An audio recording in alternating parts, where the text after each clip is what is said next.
Allez, petite visite en ce 2 novembre sur la station, ma petite station d'aquaponie familiale. Je vais vous montrer un petit peu voilà, comment ça fonctionne, en sachant que j'ai pas trop de temps en ce moment. Donc voilà, donc là on est dans le bac à poissons avec ces 2 bulleurs et puis l'eau qui arrive du bac tampon, le bac où se situe la pompe en aval. Des tilapias. Ce que je vous propose, c'est une petite plongée. Allez, petite plongée dans le bac d'aquaponie, c'est parti.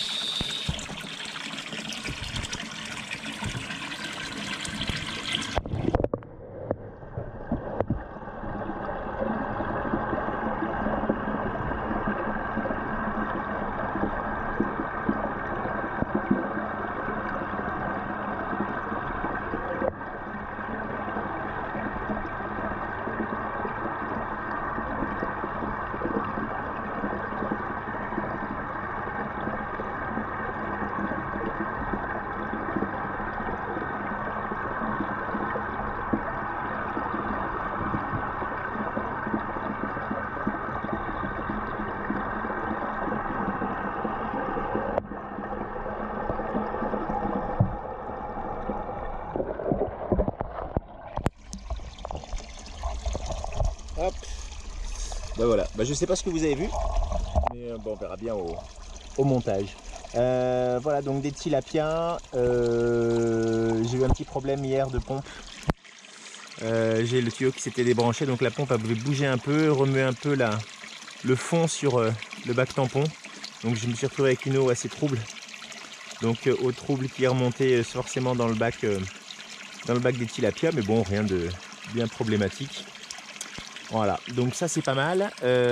En plus ça commence à être intéressant parce qu'au mois de novembre, voilà, on commence à avoir une eau qui atteint les 22 degrés et on commence à être sur une température intéressante pour les tilapias.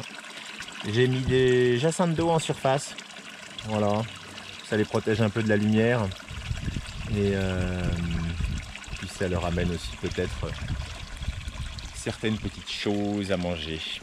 On passe sur le bac numéro 2. Le bac numéro 2 qui a sacrément bien poussé. Vous savez, c'est le bac où il y a des petits gobies. Voilà, enfin des gobies, des petits poissons. Alors, on va se mettre là. Hop. Voilà. Donc, qu'est-ce qu'on a? On a de la jacinthe d'eau. Alors, la jacinthe d'eau, je donne tous les jours, ou tous les 2 jours, je la sors et puis je m'en sers comme paillage ou je la donne aux poules. Elles aiment bien les poules, donc c'est cool, ça leur fait un nourrissage. Du songe, feuille de songe. Vous connaissez, hein, feuille de songe, les gouttes d'eau n'ont aucun impact sur le feuille de songe, regardez.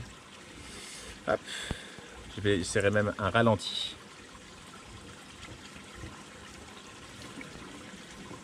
Ah ouais, on essaiera un ralenti, tiens, allez.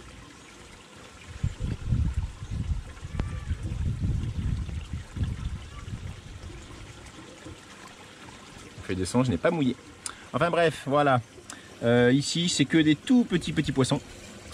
Mais voilà, c'est que j'essaie de mettre en place voir un petit peu pour faire un bac qui viendra après faire un petit peu la même chose sur la terrasse. Hop, on va profiter pour un petit peu nettoyer ça. Hop. Bon, ensuite, les filtres.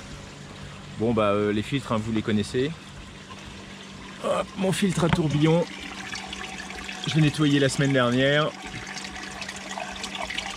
Très efficace, le filtre à tourbillon. Et ici, voilà, un filtre avec de la espèce de mousse. Bon. Alors je vous disais que j'avais pas trop de temps pour m'occuper de cette aquaponie, enfin de ces bacs. Donc là on a le premier bac à marée. Comme j'ai pas trop de temps, et en fait j'avais mis quelques pieds de menthe. La menthe ça pousse quoi. Donc on a de la menthe marocaine, on a de la menthe glaciale, de la menthe classique. Il y a quand même un... J'avais semé un pied de fraisier qui est là. Bon, il pousse là. Il y a aussi un pied de gingembre. J'ai fait un test là. Voilà, gingembre. Menthe marocaine. Mais voilà, sur la menthe, c'est une sacrée grosse réussite. On sort des bouquets entiers. Ça ne nécessite pas de désherbage. Donc c'est vraiment super efficace. Mes siphons U. Voilà, ils sont en place. Qu'est-ce qu'on a? Ah si, il a été cassé, c'est dommage. Mais un petit pied de fleurs. Vous savez, pour faire des infusions là. Oh, j'ai plus le nom, ça me reviendra. Bref. Deuxième bague, bah, pareil, de la menthe. Alors j'ai des petites carences. Des petites carences, je pense, parce que mes poissons, l'eau était froide. Il n'y avait pas une nourriture vraiment géniale. Mais c'est vrai que depuis que ça s'est réchauffé, les feuilles reprennent du vert là. Donc je pense que j'avais des carences en fer, des carences en magnésium. Et là, ça a l'air de se remettre bien. Je suis sur la fin du pied d'aubergine. Il y en a encore deux petites qui traînent là, mais je les ramasserai pas forcément. Ouais, il y a encore quelques fleurs, alors je laisse pour la beauté. Pareil, de la menthe marocaine. Du choucal. Ça c'était un test aussi. Le choucal. Et puis bah ma foi, ça a bien marché. Là pareil, on est sur la fin de vie des pieds. Il y a un petit pied de romarin qui est là. Voilà. Et puis du basilic. Ce pied de basilic, il est là parce que juste derrière, il y a les ruches. Et en fait, ces fleurs de basilic sont très très très mellifères. Donc il y a beaucoup d'abeilles dessus.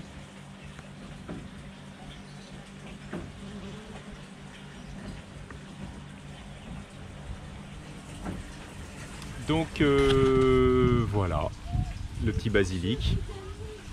Ensuite ici, bac flottant. Donc qu'est-ce qu'on a? Bon bah il reste deux salades. Les salades ça a été une réussite, ça je dois dire. Voilà. Après on est sur des bacs qui me servent pour du bouturage. Donc j'ai fait énormément de boutures. J'ai fait de la bouture de basilic, j'ai de la bouture de romarin. Voilà. Il y a de la bouture de menthe marocaine. De la bouture de géranium que j'ai fait là. Il y a de la bouture aussi de menthe ici là, voilà. Là il y avait un pied de salade qu'on a mangé. Voilà, et bah, la petite bouture, le petit pied de... Oh, j'ai plus le nom de cette plante, de cette fleur. Ça me reviendra. On fait du thé avec. Enfin bref. Et ici en haut, d'autres boutures. Voilà, basilic. Bah, le même basilic qui est là. Parce que j'en plante partout, je vais vous montrer. Il y a des boutures de lavande. Différentes sortes de lavande. Et puis voilà.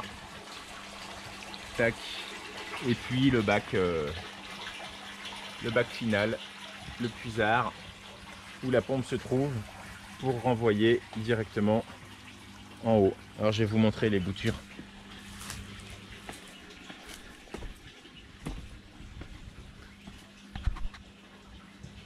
Hop.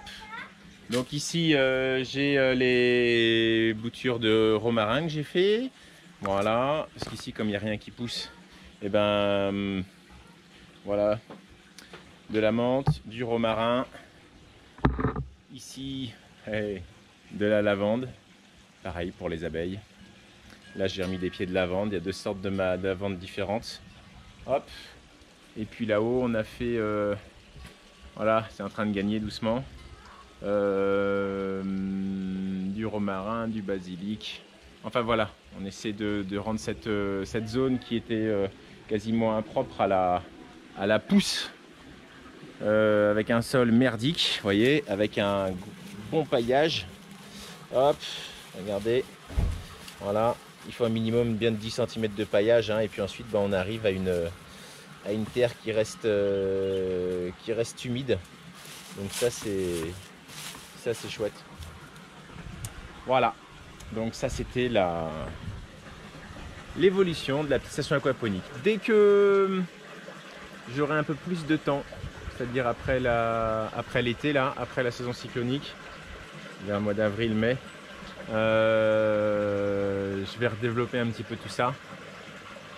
Il y a d'autres bacs qui vont venir. Je dois récupérer encore deux cuves IBC là. Un petit peu de tuyauterie et puis on continuera à développer ça. Voilà. Et ben écoutez, bonne journée à vous, à bientôt.